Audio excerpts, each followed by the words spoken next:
E cari amici di Studio 90 Italia, solo musica italiana, sono molto contenta perché l'ultima volta ci è venuta a trovare proprio nei nostri studi, questa volta in tour proprio in Sicilia, ed è un artista di gran classe, un cantautore, musicista di grande spessore, ha girato il mondo, è coinvolgente ed oggi è proprio ai nostri microfoni per raccontarci di questa nuova tappa della sua vita. Sono cose delicate, sesto album della sua carriera. Marco Massa, ciao, benvenuto, che bello risentirti. Ciao, grazie a voi, grazie veramente. Senti, quest'album è bellissimo, ci sono dei lavori veramente, come dicevo prima, di gran classe, complimenti davvero. È delicato. Sì, esatto, è molto, molto delicato. Però ci sono anche dei messaggi molto importanti. Ci racconti un po' di quest'album, di Sono cose delicate, e anche partendo proprio dal brano omonimo di quest'album che a me ha conquistato. Devo dirti la verità, mi ha proprio conquistata, Sono cose delicate. Grazie. Senti, che dire, Sono cose delicate è un brano a cui tengo tantissimo, è dedicato a un grande arrangiatore, musicista, compositore come Virgilio Savona, tra l'altro palermitano.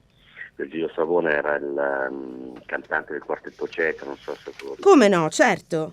Con gli occhiali neri. È un po' dedicato a lui perché da ragazzino mi folgorò moltissimo una sua canzone che cantavo in continuazione a 10 anni, fino a che sono riuscito ad avere contatto con Virgilio direttamente per telefono tramite una cosa bellissima di mio padre che si prodigò a questa cosa dicendo va bene, vediamo se l'autore ti risponde e ti spiega il significato di questa canzone che canti sempre. E questo è successo, io ho conosciuto Virgilio Savona e mi spiegò questa canzone e devo dire dopo 40 anni gli ho dedicato Sono cose delicate perché più che altro è stato un momento secondo me molto delicato, molto particolare. Marco, ritornando ai tuoi 10 anni, perché mi hai citato in questo momento quest'età, 10 anni, ma a 10 anni praticamente ti sono successe tantissime cose, cioè proprio a 10 anni hai imbracciato anche la tua prima chitarra perché hai avuto un incontro importantissimo. Sì, io ho cominciato a studiare chitarra da ragazzino, 12 anni, 10 anni, poi 12 anni, poi ho avuto l'incontro con Franco Cerri, un grande chitarrista jazz, maestro, e ho studiato con lui la chitarra, poi ho incontrato il maestro Renato Sellani, un altro che mi ha veramente iniziato a questo mondo musicale.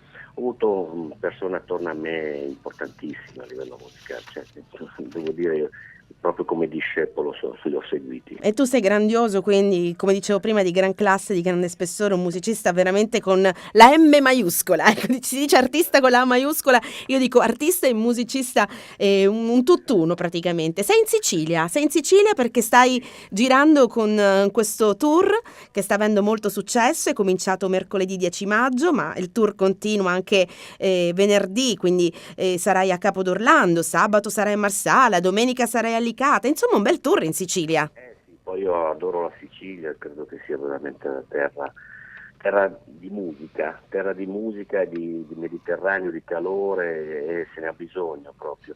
Tra l'altro suono con musicisti siciliani straordinari come Giovanni Mattagliano, come Massimo Patti e Giuseppe Urso, che sono 3 jazzisti incredibili. Ieri è stata la prima con loro e siamo emozionati tutti sul palco, veramente. È stato un piacere suonare con loro. Abbiamo veramente creato qualcosa di nuovo, veramente, a livello emozionale. Anche perché poi nel jazz regna anche l'improvvisazione, quindi ogni serata è diversa, ogni serata è magica. Esattamente, ci siamo divertiti proprio, non credevamo una cosa di questo genere, ci siamo incontrati per la prima volta l'altro ieri, abbiamo fatto una piccola prova perché tra l'altro non avevamo neanche molto tempo di farle, poi abbiamo fatto un'altra prova sul palco prima del concerto, appena è partito il concerto è andato tutto benissimo, quindi vuol dire che proprio il feeling, come diceva il grande Pino Daniele, è sicuro. Il feeling è sicuro. Hai fatto bene a citare Pino Daniele, è un grandissimo, mi fa sempre piacere quando si ricorda. A proposito di cantautorato, quest'album è molto cantautorale, ci sono tante cose, ci sono tanti argomenti interessanti, c'è rispetto, c'è amore, c'è famiglia, no? Sì, Esattamente, si parla d'amore, di famiglia, di crisi familiari, di amori insomma più o meno difficili, anche di insegnamenti, di cose di vita, di cose che noi tutti viviamo. È bello parlarne. Parlo di un pianista come Renato Sellani, che ci ha lasciato 2 anni fa. Era un uomo incredibile, un pianista che non aveva mai... Infatti, pianista senza piano, pensavo a questo lavoro, questo titolo, adesso mi stai spiegando il perché, da dove nasce ed è molto bello. Perché Renato Sellani era un pianista senza piano, realmente, non ha mai posseduto un pianoforte, lui suonava il pianoforte dove andava a suonare, nei concerti, nei teatri, nei locali, così, ma mai ha avuto un pianoforte di sua. E questa è una cosa particolare, perché poi tu devi capire che quando suonava era magico, era un jazzista di livello internazionale. Pensa che una cantante come Billie Holiday o un trombettista cantante come Chet Baker, quando venivano in Italia, chiamavano Renato Sellani.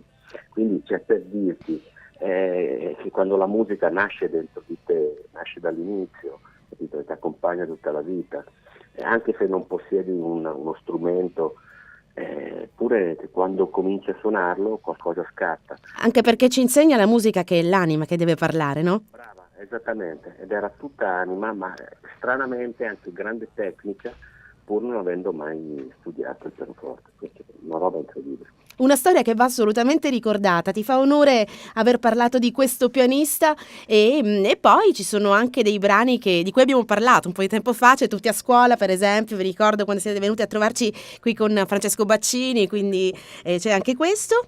Con Tullio L'Episcopo, con Francesco Baccini, questo brano è suonato da musicisti fortissimi come i fratelli Brioschi, uno tromba, Marco Brioschi e Paolo Brioschi al pianoforte, poi c'è Baccini che canta con me, duetta con me, e poi c'è il grande Tullio L'Episcopo, la batteria, io la chitarra.